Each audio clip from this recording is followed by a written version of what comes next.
এই বাতাস লাগার পর থেকে তার দুটা চোখের আলো চলে গেছে, দুটা চোখের আলো চলে গেছে। সে কিন্তু জন্মান্ধ না, তার চোখের আলো নাই। আমাদের বাড়ির পাশেই, একদম আমাদের বাড়ির সাথে তার বাড়ি, একটা ছেলে, আপনার এর বয়স 12 থেকে 13 হবে, এর বেশি হবে না। আমি ছোটকাল থেকে ছেলেটারে দেখছি, স্বাভাবিকভাবেই তার চলাফেরা সবকিছু সে দেখত। আমরা যে রকম সব দেখি সে ওই রকম সব দেখত। 2 সপ্তাহ আগে তার আম্মা তারে নিয়ে আমার কাছে আসছে, একদম বাড়ির পাশে। তো পর্দার ওপাশ থেকে বলতেছে, মানে কাঁদতে কাঁদতে বলতেছে আর কি, যে আমার বড় ছেলেটা দুবাই থাকে, সে বলছে আপনার কাছে আসার জন্য। কি হইল? আমার এই ছেলেটা আপনি তো দেখছেন। হ্যাঁ দেখছি, তারে চিনি তো আমি।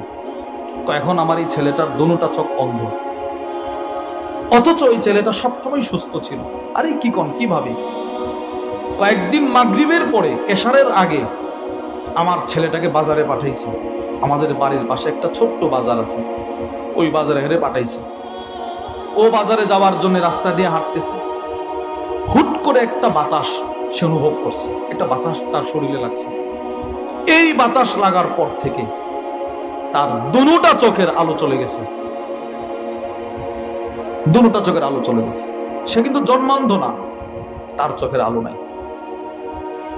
আমাকে তার মা কাঁদতেছে আর বলতেছে, হুজুর 11 লক্ষ টাকা খরচ করছি, 11 লক্ষ টাকা, 11 লক্ষ টাকা খরচ করছি, 2টা অপারেশন করছি, কোনো ফল নাই।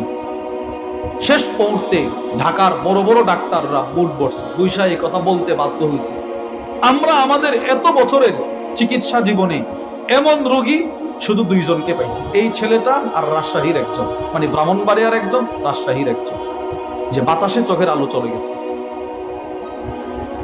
এই গত বৃহস্পতিবারের আগের বৃহস্পতিবারে আমি আসরের নামাজ পড়ছি আমাদের বাড়ির মসজিদে। তো আমি মসজিদে ঢুইকাই দেখি এই ছেলেটা, সে আবার নামাজ পড়ে। দিনের বেলা তো তার আম্মা তার একটু ধৈর্য এনে দিয়ে যা, মাগরিবের নামাজটাও মা এনা মসজিদে ঢুকাই দেওয়া যায়। তো এরা আমি দেখি এই মসজিদের একজন মুসল্লি আছে অসুস্থ, সে চেয়ারে বসে নামাজ পড়ে। ওই মুসল্লির চেয়ারের পায়া ধরে সে এইভাবে ধরে, আমার খুব কষ্ট লাগছে, কাঁদতেছে, বসে রয়েছে। আমি তার কাছে গেছি, উজু করে গেলাম, গিয়ে বললাম, তোমার চোখের এখন কি অবস্থা? তো বলতেছে, ভাইয়া আমার ডান চোখ দিয়ে আমি কিছুই দেখি না, আর বাম চোখ এত বড় বড় অপারেশন হওয়ার পরেও আমার এই বাম চোখের আলো 100% থেকে 95% আলো চলে গেছে, আর আছে শুধু 5%। ডাক্তার বলছে এটাও চলে যাবে। আপনি এটা থেকে কি বুঝলেন? এখানে আরেকটা কথা আপনাদেরকে বলে দিই, মুসলিম শরীফের বর্ণনা, নবীজি সাল্লাল্লাহু আলাইহি ওয়াসাল্লাম নিষেধ করছেন, ছোট ছোট বাচ্চাদেরকে মাগরিবের পরে ঘর থেকে বের হতে দিবেন না। নবীজি নিষেধ করছেন। কাদেরকে বলেন? বাচ্চাদেরকে কখনো ঘর থেকে মাগরিবের পরে বের হতে দিয়েন না। মাগরিব থেকে এশা, এই সময়টা বাচ্চারা যেন ঘর থেকে না বের হয়। ওই সময়টা জিন্নাত, সাপ বিচ্ছুর চলাচলের সময়, হাদিসে পাকে আছে। এই যে ছেলেটার চোখের আলো চলে গেল, আমি এক সময় চোখ দিয়ে সব দেখতাম, দিন যত যাচ্ছে ততই ঝাপসা। এর দ্বারা রব কি বোঝায়? বান্দা, চোখ 2টা যদিও তোমার, কথা শুনে আমার, হ্যাঁ, আমি যদি বলি এখনই চোখ অন্ধ হয়ে যাবে।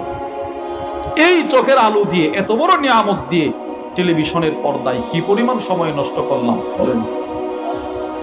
ইউটিউব, ফেসবুক, টুইটার, ওইগুলোর মধ্যে কি পরিমাণ সময় নষ্ট করলাম, শুধু এই শুধু এই চোখটা দিয়ে সবকিছু।